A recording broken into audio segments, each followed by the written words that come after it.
I'm a final year PhD student at Indian Institute of Science. So I work under Dr. Arpita Patra there, and our lab is cryptography and information security lab. So you can see the URL of the lab here, lab web page here. So the title of my talk today is MPC meets ML, efficient privacy preserving machine learning techniques. We will see what MPC is in a minute. So before going into the details, let me give you a brief outline of this talk. So I will try my best to make this presentation as simple as possible. Before that, I have a small disclaimer. I am not an ML expert in general, so I know some stuffs in ML, and we are working in a related area called privacy preserving machine learning, which we will see in the duration of this talk. So we will see some basics of machine learning first. So the first topic will be introduction to machine learning. We will see very high level details. We will not go into so much mathematical details of the machine learning models and all, but I'll try to give us good information as possible within this time limit. After that, we will quickly go through what is mean by privacy preserving machine learning. That is, when you consider a typical standard machine learning algorithm, what causes privacy issue in it. So we'll see those issues in a high level. Then I'll introduce the area of secure multi-party computation, or MPC in short, using which we can realize efficient privacy preserving machine learning methods. So this is the very brief outline of the talk. So let's sorry.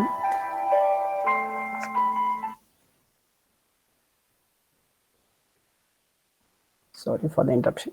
So to begin with machine learning, so I have given this image of a baby here because when we see the procedure of like of a machine learning, it will be similar to that of a newborn baby. That means it's like in the beginning, a machine learning model is as good as a newborn baby with no information, and we have to train the baby with information so that he or she will learn eventually, and after a point he or she can make his or her own decisions, and that's the comparison with respect to a human nature. Like when you compare a machine learning model with respect to a human being, this is the comparison. So it's like in the beginning, both the model as well as a newborn baby has zero information, say, and gradually both will learn, and eventually they will be able to make decisions on their own. That's the crux of this machine learning at a very high level. So according to the mode of machine learning, you can classify this machine learning into two modes. One is called supervised and other is called unsupervised. So in this talk, we will be dealing with the supervised learning. So the name itself suggests there is a supervisor. So there is a supervisor who will take care of your activities, who will monitor your activities and guide you through the learning process. So it's like a school teacher who is training her students. Now, coming to the stages of a machine learning model, there are two main stages.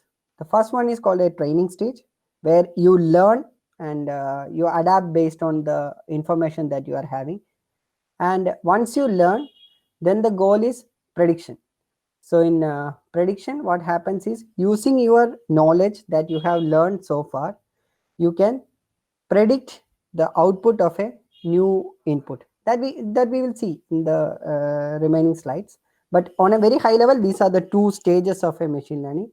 So first is a training, where you learn or adapt your knowledge based on what you are obtaining from the environment, and given the knowledge in the prediction phase, you can guess or predict the output of a new event. So that's the two primary stages in a supervised machine learning model. Say for example, with respect to this baby itself, so the training, you can consider you are providing so much information to the baby. Okay, it's not like, okay, for a newborn baby you are giving this equations and all. This is just for representation purpose. So like I'm sorry. Yeah. So just for representation purpose, this is the case. say like we are giving equations for addition and subtraction operations to the baby. So this is, you can think of this as a training set. Okay, so you are having each equation as a training set. So 2 plus 3 is the input and 5 is the output. Similarly, 4 minus 1 is forms the input, 3 is the output, like that. So you will keep on feed the baby with this much information. So this is the training in a very high level.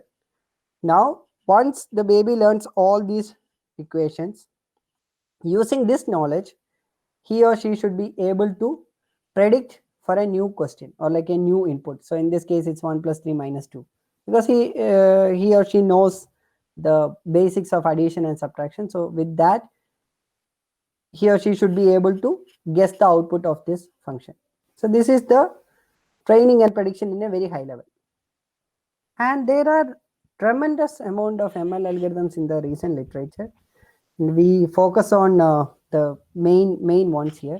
So one is linear regression, one is logistic regression, one is neural network, and again there are k-means clustering, decision trees, support vector machine. Binarized neural network is a recent one. So these are different classes of machine learning algorithms that serves different purposes. And in this talk, we will mainly focus on linear regression because it is kind of the starting point of a simple machine learning model. And logistic regression builds on top of that. Then neural network is like you compose several logistic regression modules together, something of that kind. The complexity grows with the starting from linear regression and all the way to neural networks. So we will see a quick introduction to each of these three algorithms in this talk, and I'll skip the details of these things, the k-means, decision trees and all, because it's a bit involved. Now, before going into the details, okay, even before that one, if anyone has a doubt, you can just stop me during the presentation, because I don't have any feedback because I'm presenting virtually. So if anyone has a doubt, you can just stop me in between. Now, before going into the ML algorithms, let's see a bit of mathematical things. It's very simple. So we'll introduce this notion called dot product. I don't know how many of you are aware of this dot product function. It's a very simple function. It's called dot product or inner product. So here the idea is you have two vectors. So this capital X and capital Y, both are X as well as Y, both are two n element vectors. So it has n elements each, and we denote each element by x1 to xn for x vector. Similarly, y1 to yn for y vector. You can consider each element from an underlying algebraic structure, like some 64-bit ring element, something of that kind, some 64-bit numbers. For simplicity, let's assume each of these xi's as well as yi's are 64-bit ring elements, 64-bit numbers. Now the dot product, we use this dot operator to denote the dot product of these two vectors. It's simply a function which is defined as you have to sum over all the individual products. So you have to take x1 y1 plus x2 y2 plus etc. up to xn yn. This is the dot product function. So you can pictorially view this dot product as, so there is a circle in which the y vector is residing and the x vector is coming as the input. Okay, so x vector, I have splitted the input into n input strings. This is because there are n elements in this vector. Okay, so and the output will be x dot y. So this is a pictorial representation. It's a very simple representation. We will make use of this in the neural network description. So that's what a dot product is. I hope everyone got what a dot product is. Now we will see how a linear regression works. So linear regression, it's so again there are, based on the output of a machine learning model, there are so many classifications. So this regression category of machine learning algorithms, they produce some value, some concrete value as the output. Okay. Now other class is called classification algorithms, where you have a set of predefined class, say like class 1 to class 10, and the output will be one among them. So these are another another classification trait of this machine learning models, depending on the output. So some algorithms are regression algorithms where the output is some actual value, Okay, there is nothing specific about the value. It can be any arbitrary value. And other category is called classification algorithms, where the output is one among several classes depending on the underlying algorithm. So in linear regression, it's a simple regression algorithm where you give an input and it will produce an arbitrary value as the output. And we will see the details of such a linear regression. So in linear regression, a model consists of two things. One is a W vector, which consists of n elements. Again, it's a n element vector, and this is called the weight vector. Okay, so that's why it's denoted by W. So the weight vector consists of 1 to n elements denoted by W1 to Wn. And then there is another value B, which is again a 64-bit number only, which we call as bias. So these are the technical details of the underlying algorithm. So bias is something related to linear regression at this point. I think that makes life simple. So the model consists of these two things. There is a weight vector, which is an n element vector, and then there is a bias. Now the input to this algorithm is nothing but another vector, which is of same dimension, that is n. So we call that as z. So z is our input vector. So the z consists of values z1 to zn. And the output of this linear regression function, so this is a prediction phase, like given a model W, okay, and the B value and a new input Z, how the output is computed. So the output is nothing but you take the dot product on these two vectors W and Z, and then you get a value, because as you notice, this dot product will finally yield a single value because it's Wi Zi, the summation of Wi Zi over n values. So that will be a single value. It's another 64-bit number. You add that number with the bias, and this is the output of linear regression in the prediction mode. So remember, in prediction mode, what happens is you already have a trained model. Okay, we will go into the training later, because that this prediction is a part of training as well. We will see a bit later. But as of now, assume that there is a very good model trained with all the data knowledge, and it has a nice W vector, which is the weight vector, which is all set properly. And then there is a bias value. Given these two values, if a new input is coming, that is the Z, how to compute the output? That's the goal of this linear regression prediction. So the output is computed as, first you take the dot product of W and Z. Okay, that will yield a value, and to that value you add the bias, and this will solve the equation. That's it. So that's the output. So output is nothing but W times Z plus B. So this is the prediction mode. Now we will go into the training. So the training, for training in a supervised mode, as I told you, there is a supervisor. So for the case of linear regression, the supervisor is nothing but a table of training data. Okay, it is shown here. So the idea is you have so many training data available, and for linear regression, the data is nothing but the input. So I denoted it as Z1 to Zm. There are m training data available. Okay, and you know the corresponding output y. Okay, so this Z1, for the input Z1, you know the output Y1. So this is called the supervision, because for these data, you already know what is the corresponding output. And with this only, we have to train the model. We will see that model training in a minute. But before going into that, let me give you a high level idea of what this captures. Say for example, there is a one famous problem in this machine learning, which is called Boston house pricing. So the idea is, the Boston city in US. So there we want to know, if a new person wants to know, if I want to buy a house in this area with this many features, what would be the expected price. So to know that, this problem came up, and what they did was they did a survey on several houses in the Boston area. So the survey consists of giving the inputs, like they know, like for each house they asked, okay, what is the square feet of the house, what is the area in which the house is residing, how many square feet is the house, the number of bedrooms, car parking area, like that. So this n features corresponds to each of these values. So I told you, like the input is a vector of n elements. So that input vector consists of each of these questions as the entries, basically the replies to these questions. So that will form the input vector. And they finally ask, okay, for this particular specification, what was your house's price? So that is your output. So I think you got what an input output pair should look like.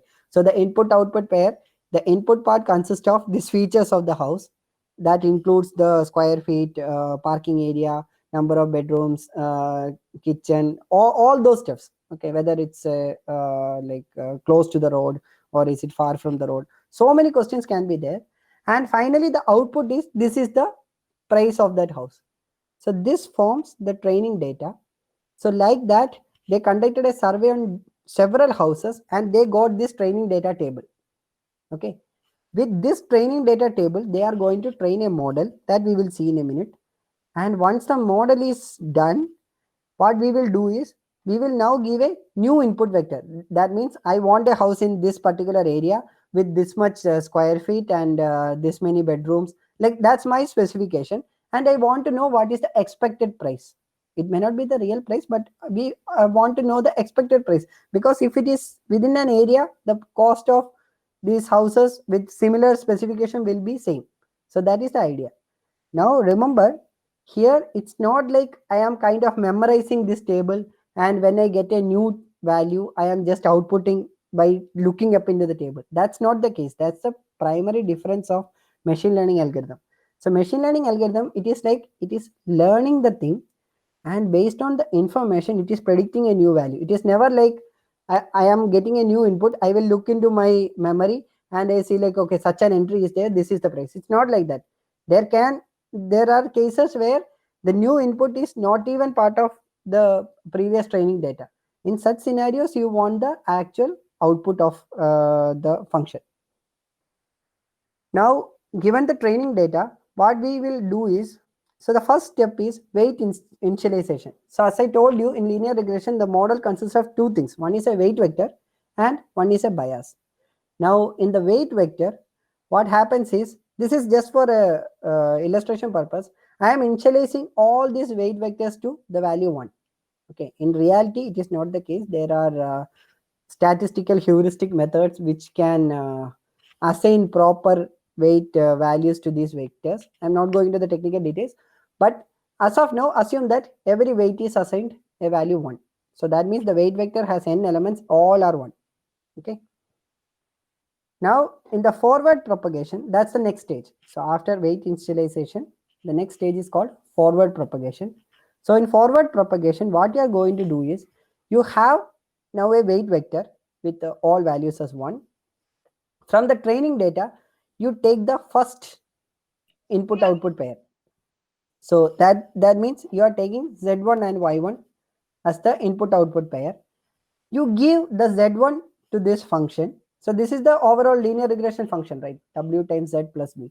So you give Z to the function, and depending on the current weight, it will compute W times Z1 and adds B, and it will give an output. So this is the output computed by the algorithm. So that I am denoting as Y1 out for the first case. So Y1 out is the predicted output. Okay. This is the based on the current weight values, the algorithm produced Y1. And I'm damn sure that this will not be correct because it hasn't trained. It's just the first iteration of this entire training method, and I randomly initialize this to 1. So this will not be correct, and we need to basically adjust the weights based on this predicted output, and we already have the actual output. Means for this particular Z1 input, we know that Y1 should have been the output. Now using the actual output Y1 and the predicted output Y1 out, we will readjust the weights. So that's the next stage. So for that stage, we have to first calculate the error. So the first error means for the first iteration, the error is calculated as the predicted output minus the actual output. So in this case, it will be Y1 out minus Y1. Okay. So I'll just go through this again. So the first thing is weight initialization, where all the values, all the values in the weight vector are initialized to some predefined value. In this case, it's all set to 1. Now you will start with the first training data. You give the first input to the algorithm. So based on the current weight vector, it will compute an output.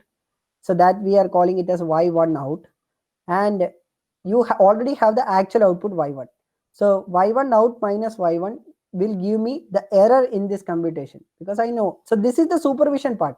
Because I have the actual value, I can supervise and I can readjust the weights. Now the weight values are readjusted in the backward propagation. Here each and every weight, that's why I'm calling it as wj. So j ranges from 1 to n. Each and every weight is now readjusted. So this error can be positive or negative depending on the values of yi out and ya. Anyway, the equation of this is wj minus, so alpha is called a learning rate.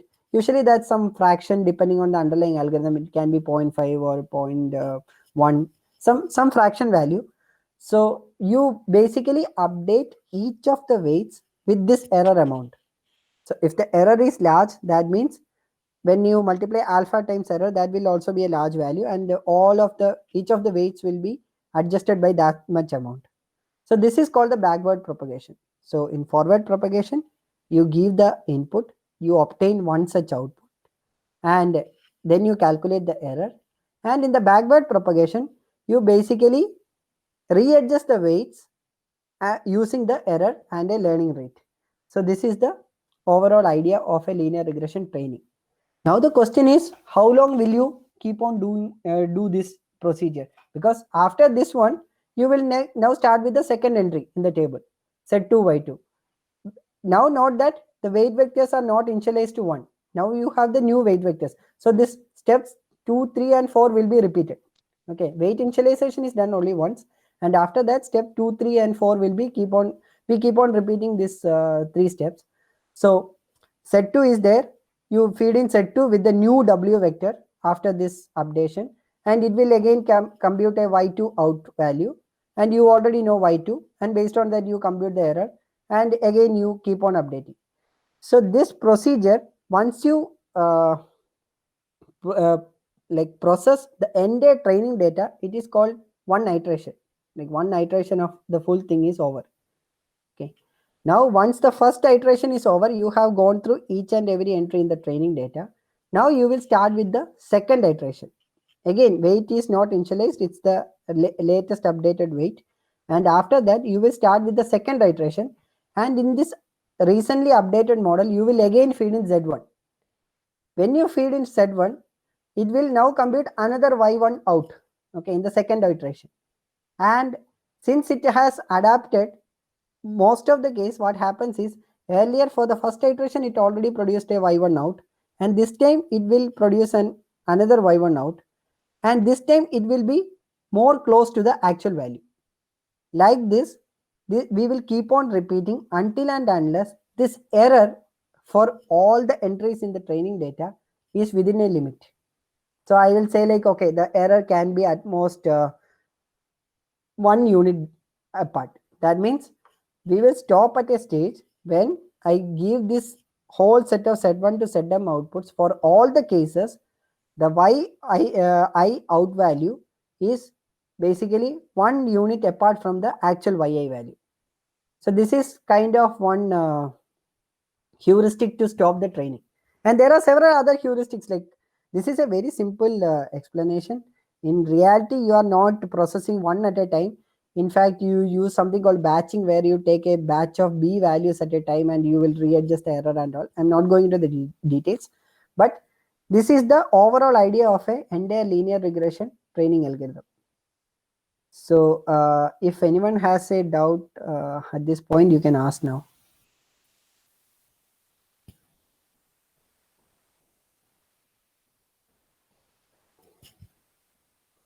Okay, I don't think anyone has any doubt. Okay, then we will move to logistic regression. So logistic regression, even though the name says it's a regression, it's a classification algorithm. It's a prediction algorithm. Okay, so the output is like one among several classes. Here also, it's very much similar to linear regression, that the input, the model consists of a W vector, W1 to Wn, and a bias value. The input is again a n vector Z1 to Zn. Now the difference here is, if you recall, in linear regression, the output was simply w times z plus b. But here in logistic regression, once you compute the w dot z value, it's a single value, you apply some function called, it's a nonlinear activation function called sigmoid. So I'll show what a sigmoid is. So sigmoid of a value looks like this. So the expression is sigmoid of some value t is 1 by 1 plus e to the power minus t. So the graph looks like this. So the idea is it's kind of 0 after minus uh, 5, and it's 1 after 5. So this is kind of the idea. And in between that varies through that value. This function has this typical graph. So this is the main difference when it compares with the linear regression model. So on top of the dot product, you are applying the sigmoid function. Now, when it comes to neural networks, so I'm skipping the training for this logistic regression because it falls very much similar to the linear regression model.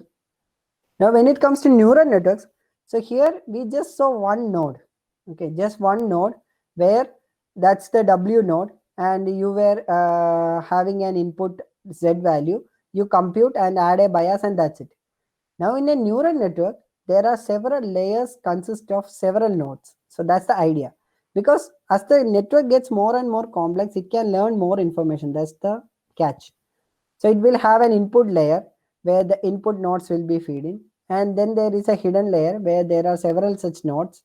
And then there is an output layer. We will see like one node in detail. So the output of a node is very much similar to the logistic regression where the w dot z is computed, and instead of the sigmoid activation function, we have something called rectified linear unit activation function. It's a very simple function. It's max of 0 comma z value. That means if it is negative, if the underlying value w dot z is negative, this is 0, and if it is positive, it is that value only. So that's the RLU function, and plus the bias. So this is so in some cases this bias may be omitted also. Now in one such node, what happens is there is a underlying weight vector here. So unlike linear and logistic regression where there is only one weight vector, in a neural network each of these node has a weight vector, you can say, or simply each of these edges carries a weight. And what happens in a node is basically this particular operation where the vector is coming. So for the input layer, it will be the input vector.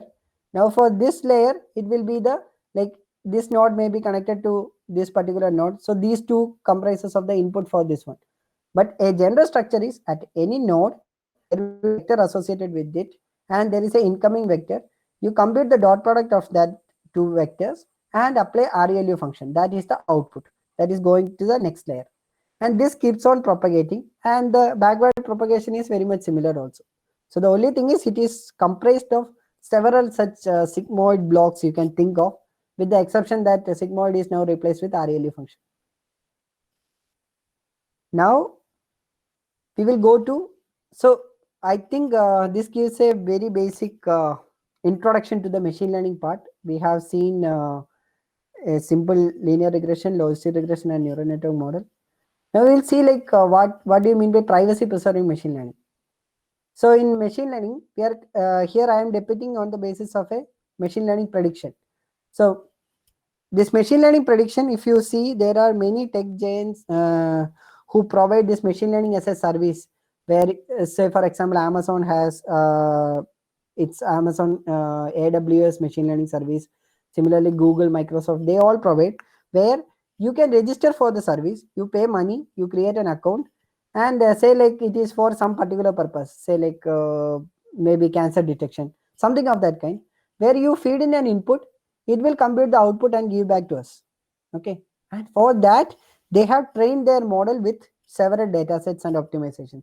So here this Alice denotes one such model owner who has a well trained model with her.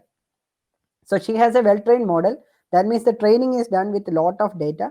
And then there is a client Bob who wants to get some output for his query, and we use this ML algorithm as a black box. So it can be any of the ML algorithm, underlying ML algorithm, linear, logistic, or neural network, or any such algorithm.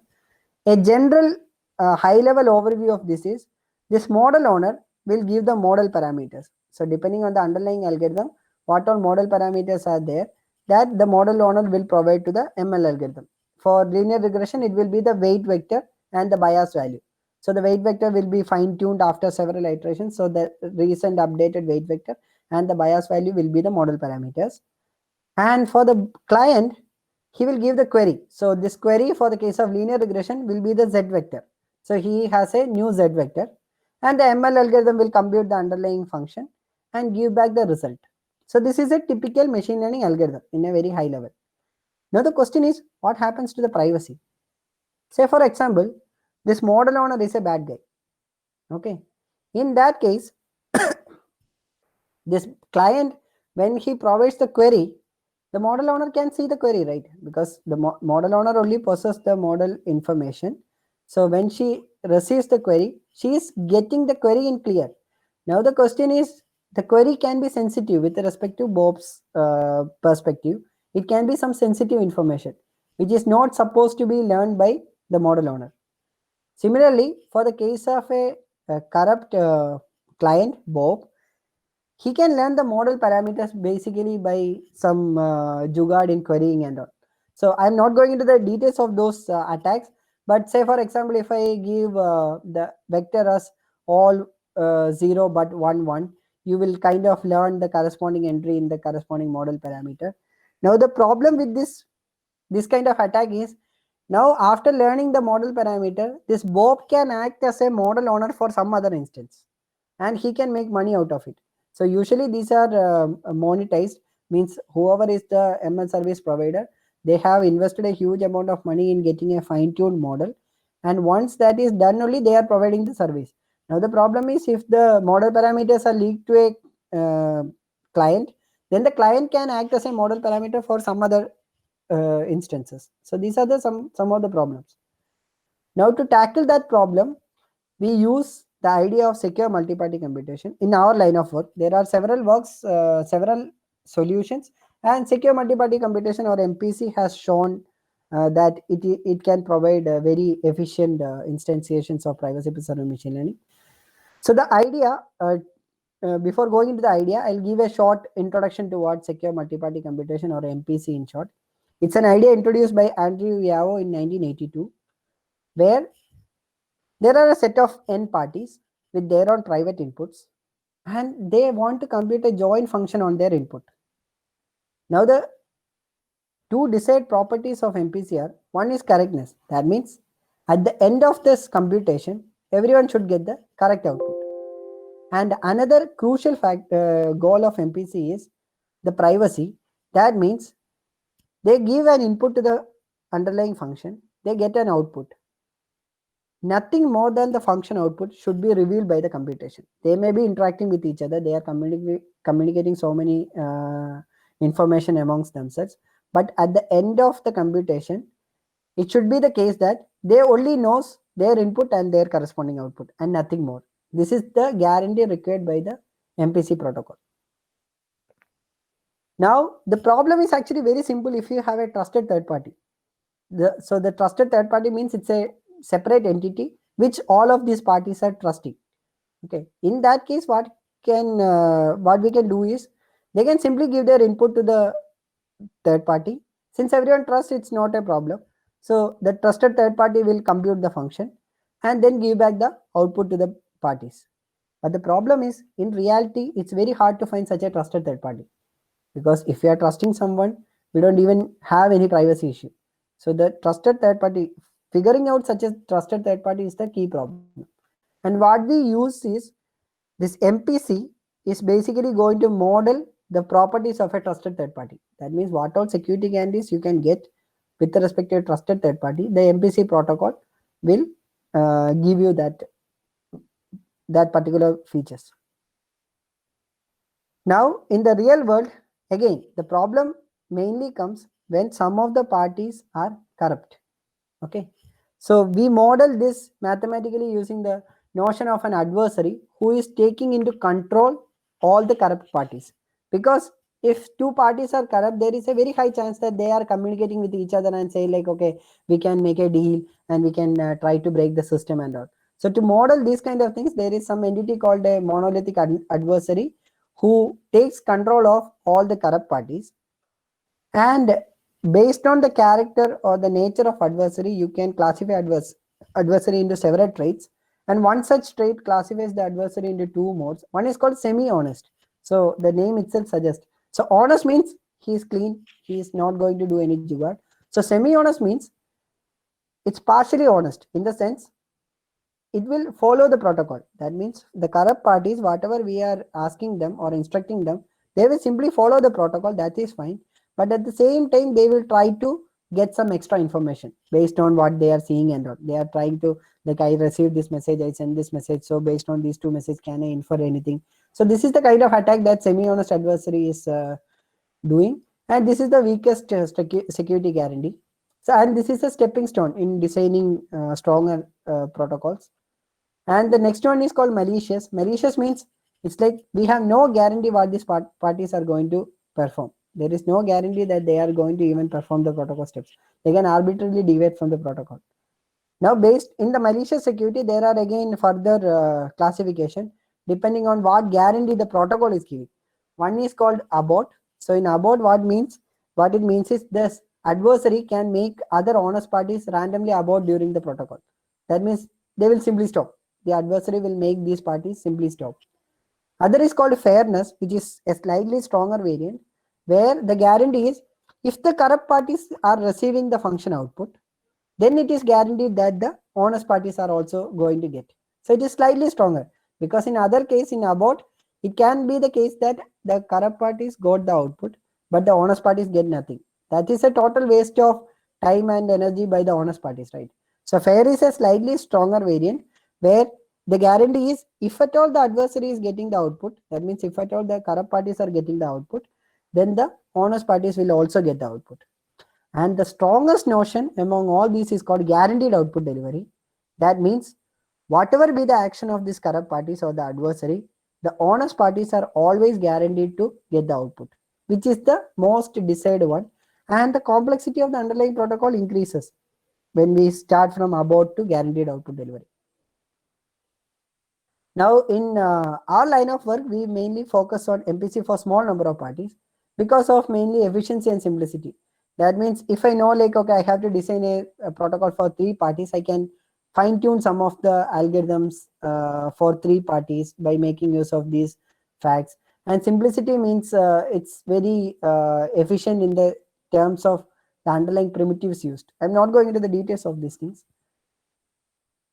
So, and the corruption scenario that we are again considering is called honest majority setting. That means among the number of parties available, the majority of parties are honest. That means for 3 parties as well as 4 parties, we have an assumption that among these 3 or 4 parties, majority of the parties are honest. That means we can, for these both these cases, we can tolerate at most one corruption. That means the security is guaranteed as long as at most one party among these 3 or 4 parties gets corrupted.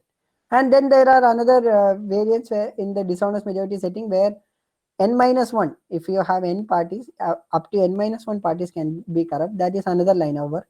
But we mainly focused on the honest majority setting because there we can achieve strong and like very efficient protocols. Also, this MPC for small number of parties helps in something called outsourced computation. So outsourced computation means, say like I have 1,000 participants, okay, and I have to design a secure protocol. Now the thing is, designing a protocol where this 1,000 parties are interacting with each other will be very difficult, okay, in terms of both communication and computation.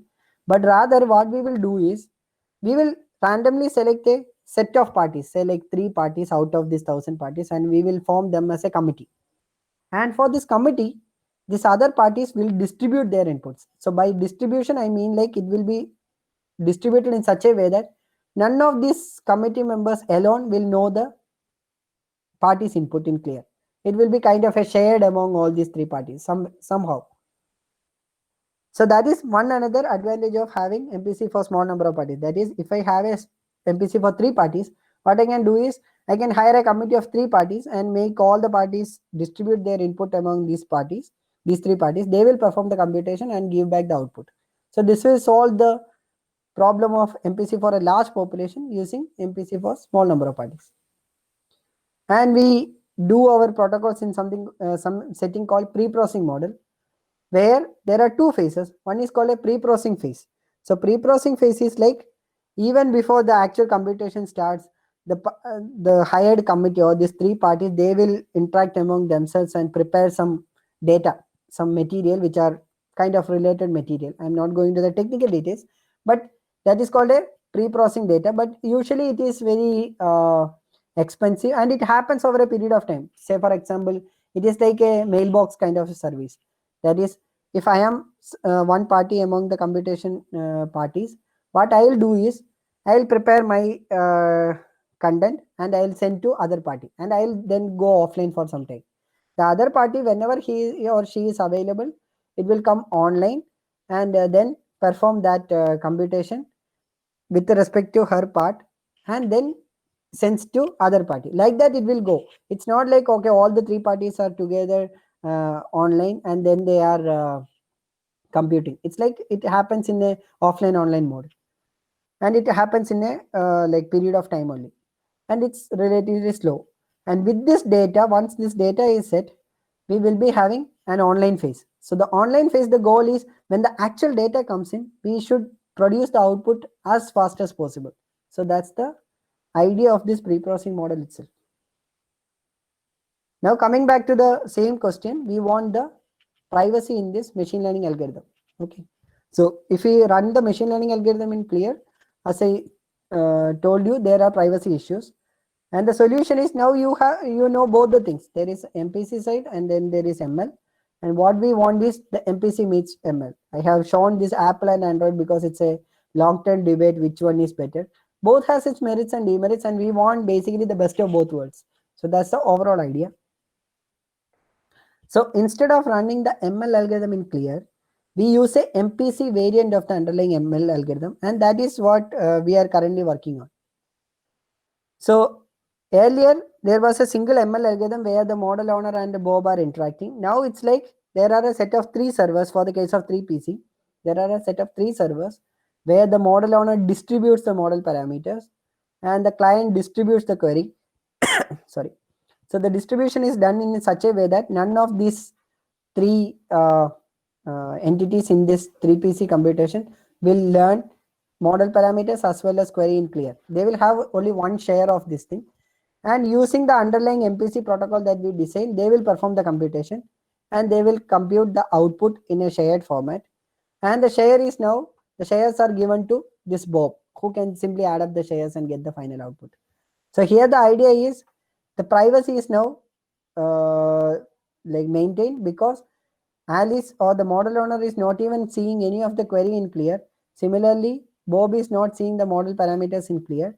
And even if this Alice like colludes with one of these servers, because of the security of the underlying MPC protocol or the 3PC protocol, this server has no information means no solid information about the underlying result or query.